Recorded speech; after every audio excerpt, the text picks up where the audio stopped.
Hi friends, நாளைக்கு Sunday சேல்ஸ்க்காக சங்கரா ஒரு கூட எடுக்கலான்னு பார்த்தோம். சங்கரா கூட நிறைய மீன் மிக்சிங்லேயும் இருந்தது. ஸோ அதுவும் சேர்த்து எடுத்துட்டோம். ஸோ பாருங்கள் ஃப்ரெண்ட்ஸ், மீன் எவ்வளோ ஃப்ரெஷ்ஷாக இருக்குது. இதுதான் வந்து ஒரு நாள் 2 நாள் போயிட்டு வர போட்லேருந்து வர மீன். ஸோ இதில் சர்ப்ரைஸாக என்னென்னு பார்த்தீங்கன்னா, நமக்கு அதில் காலா கிடச்சது தான். ஸோ காலா வந்து ரொம்ப ரேரான மீன், அவ்வளோ ஈஸியாக கிடைக்காது. ஸோ நம்ம கஸ்டமர் வேறு ரொம்ப நாளாக கேட்டுட்டு இருந்தாங்க. உடனே அவங்களுக்கு ஒரு ஃபோனை போட்டு நம்ம டப்புன்னு ஆர்டர் எடுத்துட்டோம் காலா. ஸோ மீன் பார்த்திங்கன்னா ரொம்ப பெருசாலாம் வராது. மேக்ஸிமம் இந்த மாதிரி சைஸ் தான் மோஸ்ட்லி கிடைக்கும்.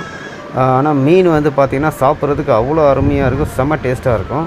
ஸ்பெசிஃபிக்காக இந்த மீன் தான் வேணும்னு கேட்டு வாங்கி சாப்பிட்ற அளவுக்கு இந்த மீனுக்கு அவ்வளோ ஃபேன்ஸ் இருக்கிறாங்க. பார்த்துக்கோங்க இப்போ எந்த அளவுக்கு இந்த மீன் வந்து டேஸ்ட்டாக இருக்கும். ஸோ டேஸ்ட்டு மட்டும் இல்லாமல் ஹெல்த் பெனிஃபிட்ஸ் இந்த மீன் அதிகம். ஸோ நமக்கு ரொம்ப முக்கியமாக தேவைப்படுற ஒமேகா 3 ஃபேட்டி ஆசிட்ஸ் இந்த மீனில் இருக்குது. ஸோ அப்புறம் பிரெயின் ஃபங்க்ஷனுக்கு இந்த மீன் ரொம்ப நல்லது. அப்புறம் கேன்சரை ப்ரிவெண்ட் பண்ணக்கூடிய கெமிக்கலும் இதில் இருக்குன்றாங்க. ஸோ ஹேர் க்ரோத் எல்லாத்துக்குமே இந்த மீன் ரொம்ப நல்லது. ஸோ இந்த மாதிரி டேஸ்ட்டான மீன், ஃப்ரெஷ்ஷான மீனாக வேணும்னு நினச்சிங்கன்னா இந்த வீடியோக்கு ஒரு நம்பர் கால் பண்ணுங்கள். நாங்கள் சென்னை ஃபுல்லாக டெலிவரி பண்ணுறோம். Bye friends.